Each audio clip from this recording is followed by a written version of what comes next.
दोस्तों, लेबनान के ऊपर इजरायल की बमबारी लगातार जारी है। लेबनान के स्वास्थ्य मंत्रालय की तरफ से बताया गया है कि आज सुबह से इजरायली बमबारी में 51 लोग लेबनान में मारे गए, 223 लोग घायल हो चुके हैं। ये ठीक उसी तरह है जिस तरह से गाजा स्वास्थ्य मंत्रालय रोजाना इजरायली हमलों के बाद आंकड़े जारी करता था। लगातार स्वास्थ्य मंत्रालय गाजा के आंकड़े बताता था, उसी तरह से लेबनान का स्वास्थ्य मंत्रालय भी अब आंकड़े बताना शुरू कर चुका है, क्योंकि इजरायल ने लेबनान के ऊपर जो बमबारी शुरू की है, इजरायल उसको रोकने का नाम नहीं ले रहा है। लगातार इजरायल की एयरफोर्स अपने लड़ाकू विमानों को ले जाकर बम गिरा रही है। बड़ी खबर आ रही है कि अब इजरायल की सेना ग्राउंड ऑपरेशन भी शुरू करने वाली है। आईडीएफ ने उत्तर में 2 रिजर्व ब्रिगेड को बुलाया है और दक्षिणी लेबनान में हिजबुल्लाह के खिलाफ जमीनी हमले की तैयारी करती है। जमीनी ऑपरेशन चलाएगी इजरायल की सेना लेबनान के अंदर घुसकर, क्योंकि हिजबुल्लाह के जो ठिकाने हैं वो कुछ ऐसी जगहों पर मौजूद हैं आईडीएफ के मुताबिक, जिनको हवाई हमले से नष्ट नहीं किया जा सकता। हिजबुल्लाह का नेटवर्क बहुत बड़ा है, हवाई हमले से वो पूरी तरह से खत्म नहीं होगा, इसलिए आईडीएफ अब जमीनी ऑपरेशन चलाने का प्लान बना रही है। लेकिन इजरायल को इस ग्राउंड ऑपरेशन में हिजबुल्लाह एक बड़ी टक्कर दे सकता है। इजरायल के 3 प्रधानमंत्रियों की नेशनल सिक्योरिटी काउंसिल में रह चुके एक तेल आविव के institute for national security studies के सीनियर रिसर्चर यूअल गुंजर ने कहा है कि हिजबुल्लाह हमास नहीं, हिजबुल्लाह एक स्टेट के अंदर मौजूद स्टेट है। इसके पास हमास से कई गुना ज़्यादा मिलिट्री ताकत है और सपोर्ट है। हिजबुल्लाह ने पिछले हफ्ते में आखिर में इजरायल के कई शहरों में घातक हमले किए। वो शहर सीमा से 40 किलोमीटर दूरी पर मौजूद हैं। हर हमले को इजरायल या आयरन डोम रोक भी नहीं सकता। ताकतवर हमला हुआ तो रोकना और भी मुश्किल हो जाएगा। इजरायल के सीनियर अधिकारियों को इस बात का डर है कि ग्राउंड ऑपरेशन इतना आसान नहीं होगा। हिजबुल्लाह बहुत करीब है। इजरायल से सिर्फ 40 किलोमीटर दूरी पर हिजबुल्लाह अगर कोई घातक हमला कर देता है तो इजरायल को बहुत बड़ा नुकसान भी हो सकता है।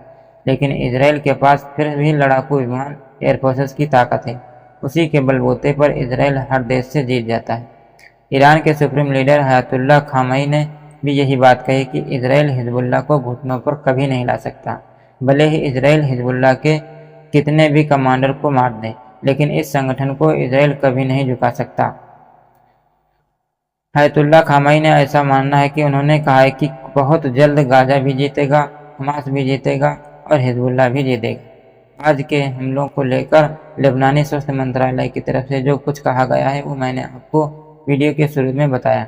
इजरायल ने क्या कहा है? आज हमलों को लेकर आईडीएफ ने कहा है कि आज हमने पूरे लेबनान के अंदर हिजबुल्लाह के खुफिया ठिकानों में से तकरीबन 60 ठिकानों को निशाना बनाया है। इजरायल की सेना ने कहा है कि हमने अपने लड़ाकू विमानों की मदद से हिजबुल्लाह के उन खुफिया ठिकानों को भी नष्ट कर दिया है जहां से हिजबुल्लाह खुफिया तस्वीरें बनाकर उनका इस्तेमाल हमारे खिलाफ करता था। कुछ ऐसे खुफिया ठिकाने भी जहां से हिजबुल्लाह के लड़ाके हमारी निगरानी करते थे, हिजबुल्लाह के लड़ाके खुफिया अड्डों से कमांड देते थे, उन सभी ठिकानों को नष्ट कर दिया है। उधर खबर आ रही है कि रूस यमन को लंबी दूरी की एंटी-शिप बैलिस्टिक मिसाइल देने का प्लान तैयार कर रहा है। ईरान की मदद से रूस एंटी-शिप मिसाइल P-819 इसको बहुत जल्द यमन के ट्रांसफर कर सकता है। बहुत सारी मिसाइलें ईरान की मदद से यमन को रूस देने वाला है। एक गुप्त डील यमन और रूस के बीच चल रही। तो रूस जो एंटी-शिप बैलिस्टिक मिसाइल देगा, ये काफ़ी खतरनाक मिसाइल है। इसका इस्तेमाल यमन के लोग लाल सागर में अमेरिका और इजराइल के जहाज़ों पर करेंगे। रूस भी कह सकते हैं कि ईरान की हर तरह से मदद करता है, लेकिन इन संगठनों का साथ देता है, लेकिन खुलकर कोई सामने नहीं आता। द सीरिया का मीडिया रिपोर्ट ये कह रहा है कि तकरीबन 4000 इराक, यमन, सीरिया के लड़ाके गोलान हाइट पहुंचने के लिए तैयार बैठे हुए हैं। हसन नसरुल्लाह एक इशारा उधर से दे तो 4000 लड़ाके इजराइल के गोलान पर कूदने के लिए तैयार हैं। फिलहाल 100 बात की एक बात फिर यहाँ यही बात आती है कि ईरान, रूस, उत्तर कोरिया या कोई और भी देश इन संगठनों की मदद तो कर रहा है, लेकिन ये सिर्फ हथियारों से मदद कर रहे हैं।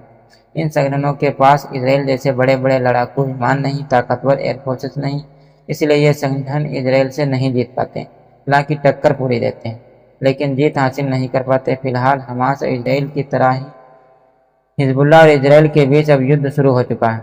गाजा एक फिलिस्तीन राज्य है, लेकिन लेबनान एक देश है। इसराइल अगर वहाँ पर घुसकर कार्रवाई करता है तो यहाँ पर इसराइल को बहुत बड़ा मुश्किलों का सामना करना पड़ सकता है। वाकई में ये बात सही है कि फिलहाल देखते हैं आगे क्या होता है।